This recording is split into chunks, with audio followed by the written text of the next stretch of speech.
各位好，欢迎来到本期的美股坐标系。3月26日，美股收盘，纳指单日跌2.38%，报21408点。从去年10月29日的历史高点算下来，累计跌幅已经超过10%，正式进入技术性调整区间。标普500跌1.74%，道指跌469点，跌幅1%。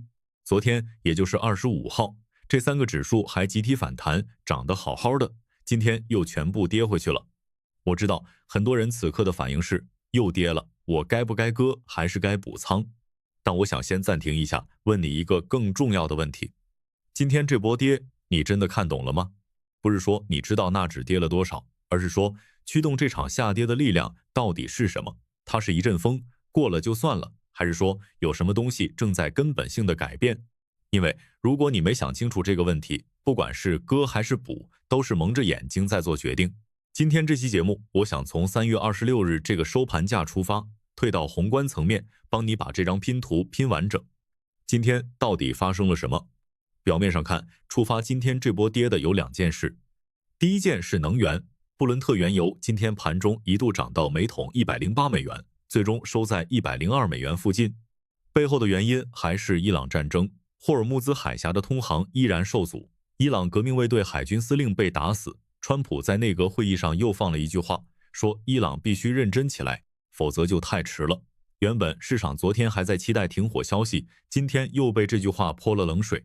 第二件是科技股，今天科技股遭受了双重打击。一方面 Meta 和谷歌在洛杉矶法庭输掉了一场关于社交媒体成瘾的集体诉讼，陪审团裁定两家公司存在过失。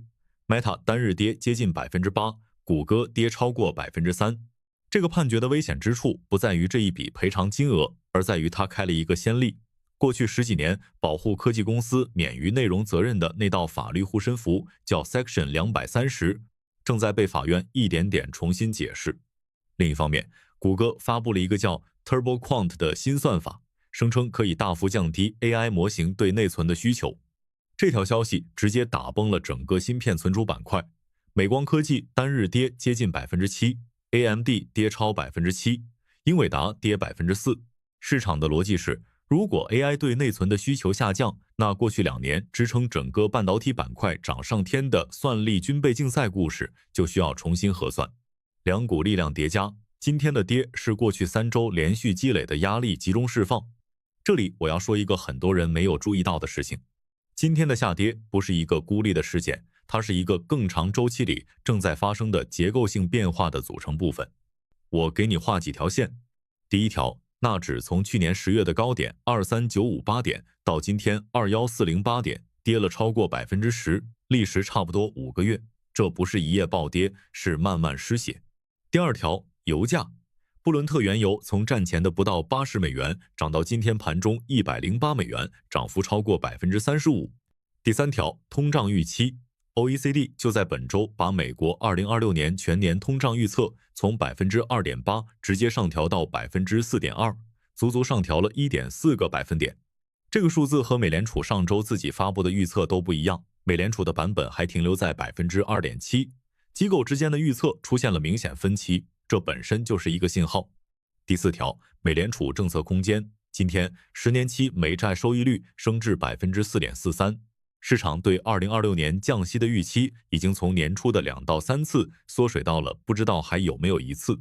这4条线放在一起说的是，整个市场的定价框架正在重新校准，而不是简单的情绪波动。很多人习惯把3大指数当成一个整体，涨了就说美股涨了，跌了就说美股跌了。但这3个指数其实反映的是3件完全不同的事情，分开来看，信号会清晰得多。先说纳指。纳指是利率的放大器，今天的跌法把这一点展示得很清楚。科技和成长股的估值本质上是一种折现计算，把企业未来很多年的利润折算到今天来定价。利率高了，折现率就高，未来的钱就不值现在的钱，今天的股价自然要往下走。这个机制2022年验证过1次了。但今天的跌还叠加了一层新的东西， AI 叙事本身在被质疑。谷歌的 TurboQuant 算法和此前1月份 DeepSeek 引发的那波冲击背后是同一个信号， AI 模型的效率在快速提升，对硬件资源的单位消耗在下降。这不是说 AI 故事结束了，但 AI 等于无限算力需求这个等式已经不再牢靠。当底层假设松动，建立在这个假设上的估值就需要重算。再说标普500，标普的结构比纳指均衡，但今天1.74%的跌幅背后隐藏着一个重要的内部信号。今天标普里跌得最惨的是科技和可选消费板块，但能源板块在油价推动下表现相对强势。这意味着标普整体在跌，背后主要是科技权重在拖累，而不是所有行业一起出问题。这种分化在过去2个月里越来越明显，国防、工业、能源、传统制造今年表现远好于大盘，科技权重却在持续拖累指数。如果你只看总点位，你会以为美国经济整体在变差。分板块来看，这其实是一个内部结构剧烈轮动的市场。最后说道指，道指今天跌了469点，跌幅1%，但有一个细节值得关注。道指30只成分里，今天还有9只在涨，包括雪佛龙涨1.4%， Salesforce 涨1.6%。道指的成分以传统蓝筹为主，更多反映养老金、保险等长线资金的配置倾向。它今天的跌比纳指温和许多。这说明什么？长线资金还没有系统性撤离美股，但他们在内部调仓，减科技加传统防御，这是目前最值得持续盯住的信号。如果未来某天道指出现的跌幅和纳指一样深，甚至更深，那就意味着长线资金不是在换仓，而是在出逃，那是另一个级别的风险，和今天完全不同。那么宏观层面正在重写哪个剧本呢？过去10年支撑美股牛市的底层逻辑，归根结底是6个字：低利率、科技牛。这套逻辑的底层假设是通胀温和，美联储持续放水，科技公司保持高增长，估值可以给很高的倍数，只要拿住不动就有回报。这套逻辑在2022年被利率上升第一次打断，2023年到2024年又在 AI 叙事的驱动下卷土重来，很多人重新相信了这个故事，重新用这套逻辑给纳指定价。现在有3件同时发生的事情在联手重写这个故事。第一件，油价推动的通胀2次抬头。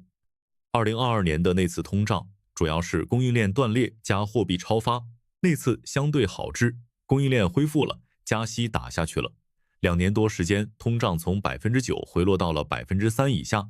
这一次的通胀是中东战争导致的能源供应结构性收缩。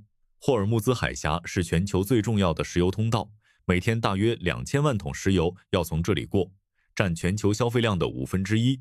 这条通道被实质卡住，不是几个月能解决的问题，它取决于战争的走向，而战争走向至今没有确定的信号。油价在$100以上，每持续1个季度，就会在消费端和生产端形成一层又一层的成本压力，这不是可以靠货币政策完全抵消的，因为问题在供给侧，不在需求侧。第二件，美联储腾挪空间收窄。美联储上周开会，把2026年通胀预测上调，但同时又表示维持一次降息的预期，这是一个非常尴尬的位置。通胀预期在涨，但美联储不敢公开说我要加息，因为同期经济数据里消费者信心已经下滑，就业市场在放软，出请失业金人数已经升到21万。加息可能压死经济，降息可能让通胀反弹，这种两难的处境，历史上有个名字叫滞胀。不是说美国一定走向那里，但市场开始认真对待这个可能性，本身就足以让整体风险溢价上升。第三件，科技股的定价逻辑在被重新审视，这是最微妙的一层变化。过去2年 AI 叙事支撑了整个科技板块的高估值，核心逻辑是算力需求爆炸式增长，谁掌握算力，谁就掌握未来。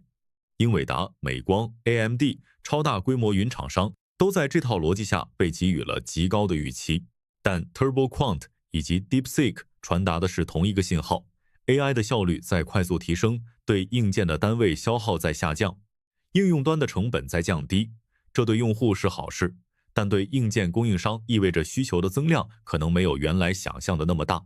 这不是说 AI 的时代结束了，而是说 AI 对资产价格的推动方式正在从卖铲子逻辑向谁真正用好了 AI 的逻辑过渡。这是一次叙事的切换，而叙事切换的过程通常伴随着股价的重新定价。最后说说我认为的中期走势的3种可能。投资不是预测未来，而是判断哪个剧本发生的概率更高，然后按照这个判断配置资产。剧本1：战争缓和，慢牛延续。如果美伊谈判在未来几周取得实质进展，油价从$100以上回落到$80附近，那通胀预期会快速降温，美联储的降息空间会重新打开。这种情况下，纳指完成这轮调整后，大概率会在某个关键位置企稳，然后进入节奏比过去10年慢很多的震荡上行。巴克莱本周还上调了标普2026年底目标价到7650点，机构里仍然有人在压这个剧本。这个剧本不是没可能，但需要一个条件：政治上出现真实的停火意愿。目前，伊朗拒绝了美方的15点提案，川普的措辞在收紧，这个条件暂时还不具备。剧本2：震荡分化，选股为王。这是目前概率最高的走法。3大指数整体在宽幅箱体内震荡，但内部板块出现明显分化。能源、国防、传统工业受益于高油价和战争逻辑，高估值的科技股持续承压出清。金融板块在高利率里保持相对稳定。在这个剧本里，买指数基金的策略收益率会大幅下降。真正能赚到钱的是能分辨哪个行业、哪家公司在这个环境里竞争力更强的人。这对很多普通投资者来说是最难适应的一种市场。过去10年不用想太多，买 QQQ 拿住就行。这套动作在接下来可能越来越失效。剧本3：系统性风险触发。如果霍尔木兹海峡出现长期全面封锁，或者高油价倒逼美联储重新加息，那就不是技术性调整了，而是一场真实的经济硬着陆。1973年第一次石油危机那年，标普跌了超过40%，通胀飙到2位数。这是一个极端参照，不是说会复制，而是告诉你这条路走到头会是什么后果。这个剧本的概率不是最高的，但在你的风险管理框架里，它必须留有一席之地。说完宏观，我们来回到每个人自己的仓位上。我建议现在思考3个问题。第一，我持仓的核心理由今天还成立吗？不是问涨了还是跌了，而是问当初买这个资产的底层逻辑，今天有没有被实质性破坏？比如你持有英伟达是因为 AI 算力需求爆炸式增长，今天 Turbo Quant 让这个逻辑打了折扣，但有没有颠覆它？ AI 的应用场景仍然在扩张，模型效率提升可能反而加速了 AI 的普及，这是另一套看法，值得认真想，不能因为股价跌了就直接否定掉。第二，我对油价和通胀的判断是什么？这是目前影响美股最核心的变量。不是说你要预测油价会涨到多少，而是说你要有一个基准判断。如果油价在接下来6个月持续维持在$100以上，你的组合会发生什么？如果你完全没想过这个问题，那你的仓位配置实际上是在单压战争快速结束这一个剧本。第三，我的配置是否为不确定性留了空间？高利率环境下，短债和货币市场基金的年化收益率接近5%，这是以前没有的选项。